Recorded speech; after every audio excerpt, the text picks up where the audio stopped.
I decided after discovering that my match for Reddit Secret Santa had a passion for music and piano, I was going to make a CD lamp that incorporated a piano keyboard into design.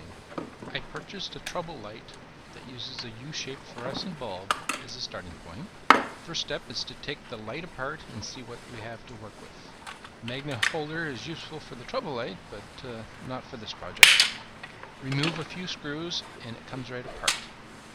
The power supply is fairly simple, no big transformer. The power cord has 3-prong plug, including a ground. The ground here is only used to connect to the additional socket on the lamp. I connected the ground to the wood of the light. This is not the first CD lamp that I created, but this time it's going to be a different design for a particular person. A dry fit of the electronics to see how they will fit within the constraints of the size of the CD.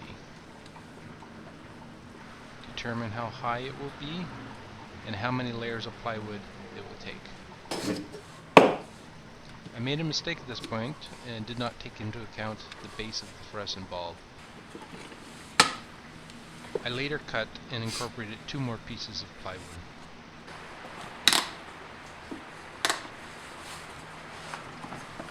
Secure the plywood to my bench and clamp it with a wood screw. Cut with a jigsaw.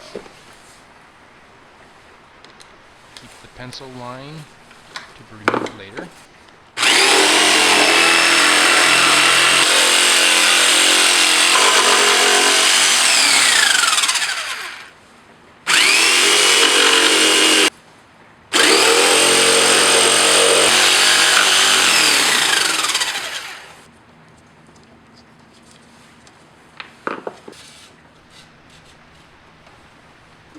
After, all the pieces of wood are cut into circles.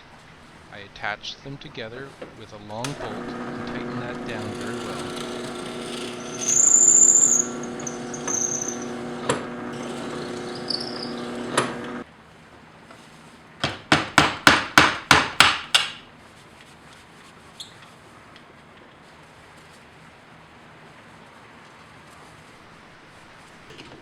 I then secure them in place on the drill press.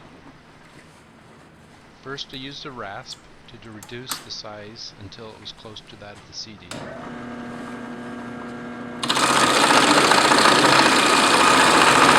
I changed to a file.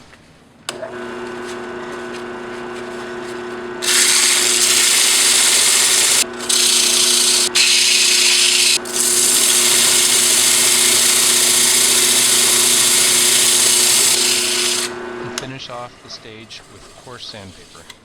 I can check the size by putting the CD up onto the bottom. The plywood makes 2 pieces. The bottom that contains electronics and a cover that has the holder for the bulb. Here I glue and clamp the bottom together. Later, when I discovered it needed to be taller, I glued another piece to the bottom and to the top piece.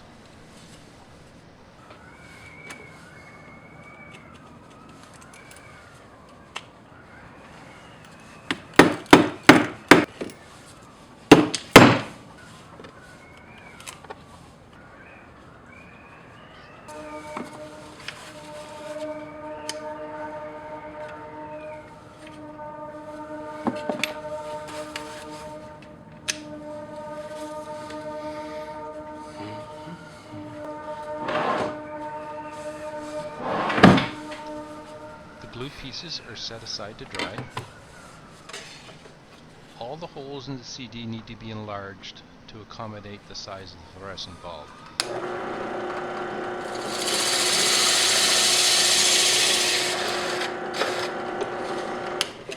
I set up a jig that keeps the CD in place so the hole is always in the center. The hole is cut a few millimeters larger to accommodate any errors that might make during the drilling process.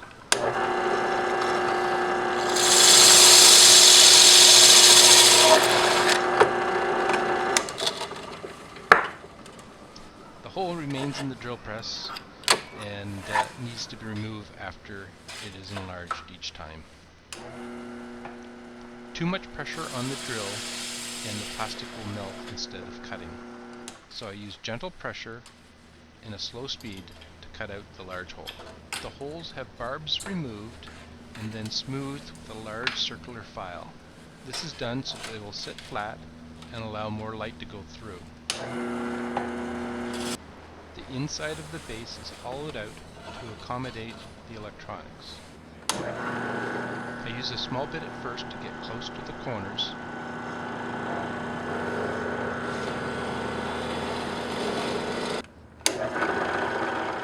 Then to a larger bit to quickly clean out the rest.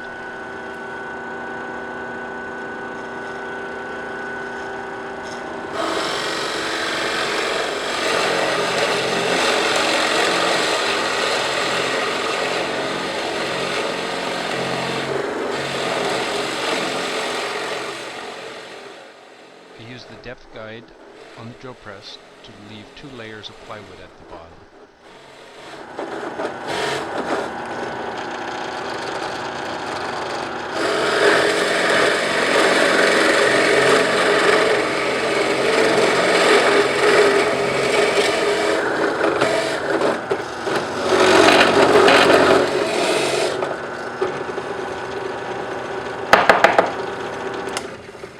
The top has a hole for the lamp holder. I later make a hole all the way through to accommodate the bottom of the bulb. For the hole for the switch, I chose a bit that is the same width and drilled out a little less so that it could be enlarged slowly with a file later.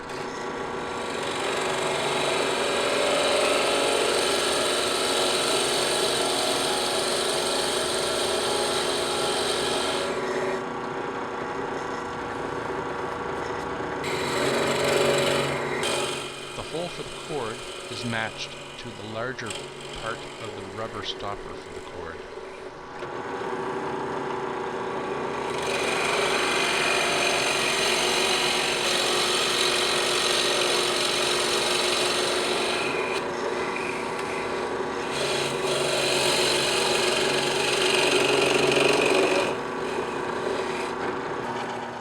The back of the hole is enlarged so the cord can stick out the right distance.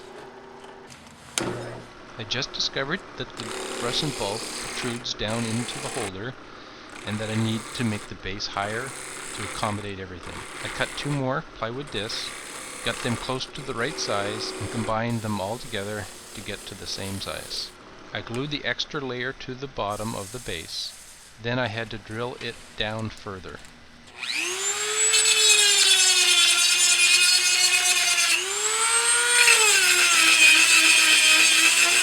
I use the Dremel to remove any rough edges and smooth out the corners of the inside. The hole for the switch needs a rectangular front. The Dremel could get in the corner, but the majority of the work was done using a flat file.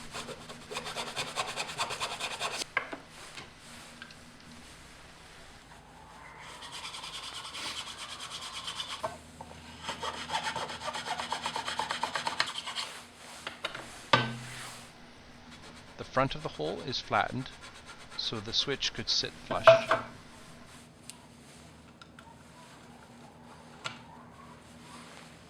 The Dremel was used to enlarge the back of the plug hole, so the rubber plug could sit up tight, and once forced into place, would place enough pressure on the cord itself that it would not be removed.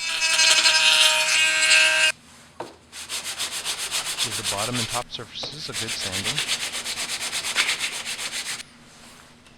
Confirm everything will fit together before giving it several coats of everything.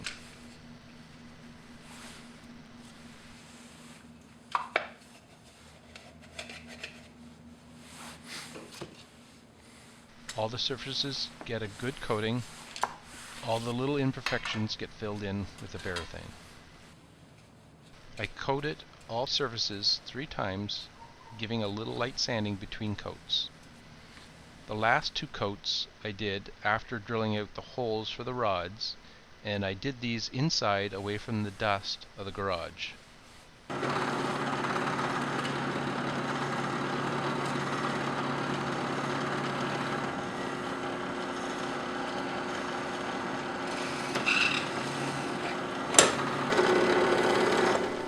use a jig to place a hole in the same location on all the CDs and the wooden base. In case the angle between all the holes is not exactly the same, I drilled the first hole at the top of every CD so that I could identify it later. Some CDs drill better than others. On some, the coatings flake off really easily. It is important to drill slowly with little pressure. You can see sometimes where the plastic sometimes melts and it works its way up the drill bit. I need to stop every once in a while, remove that plastic, and continue on.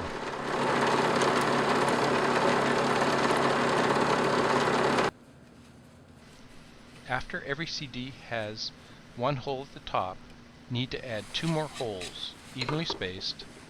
I add a small screw to my jig 120 degrees around the circle from where I am drilling.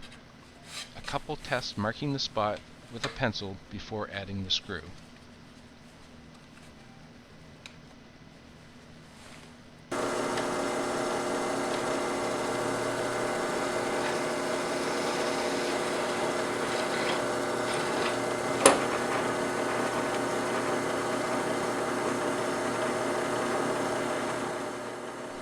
The previously drilled hole fits around the screw.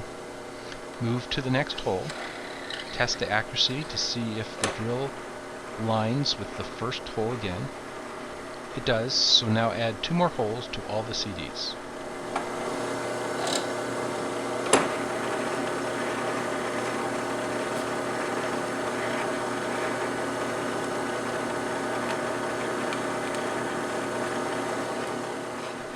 Remove any plastic burrs and file the holes smooth.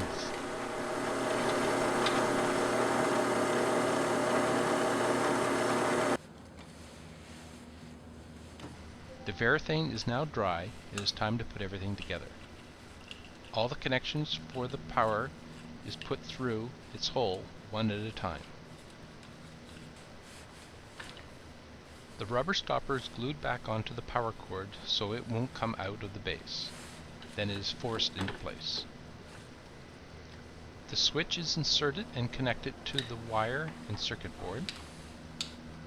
The wires that went to that extra plug is not needed, so I remove both of these, remove the marrettes, remove the wires, put the marrettes back on. The ground wire is secured with a screw to the plywood. I use a couple pieces of silicone to create an insulation between the circuit board and the plywood before securing it to the bottom. The original hole that was used to sand the plywood in the drill press is still there to let a little bit of air flow through. Another hole allows air to pass out of the lamp. The circuit board did not get hot in my tests. The bulb gets warm. There's plenty of airflow around it. I used the fluorescent lamp to help sort the CDs. Some CDs allow more light through than others, or the plastic is slightly darker. There seems to be 2 shades of dark and 1 of clear. I use a stack of CDs to help determine how long the rods need to be .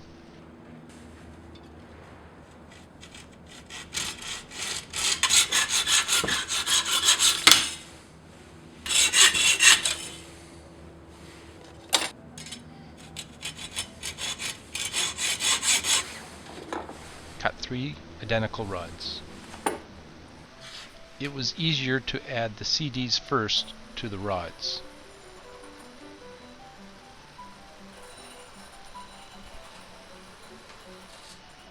The CDs are placed in a pattern to resemble the keys on a piano of white and black keys.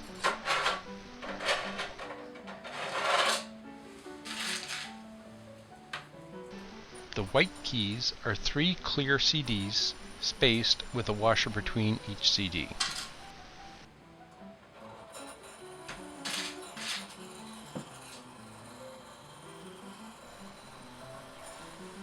The black keys are 4 CDs, 2 of each darker shade, without any washers between them. Between the keys there are 2 washers.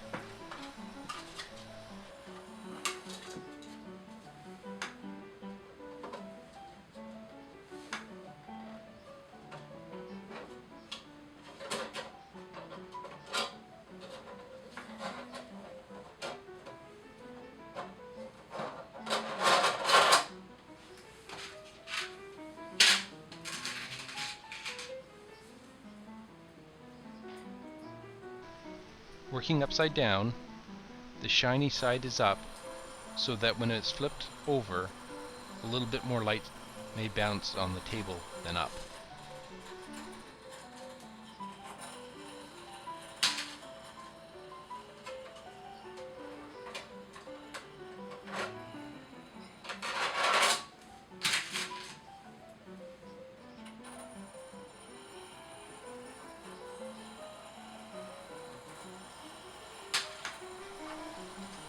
I was hoping to get 2 full octaves, but ended up with a few keys short.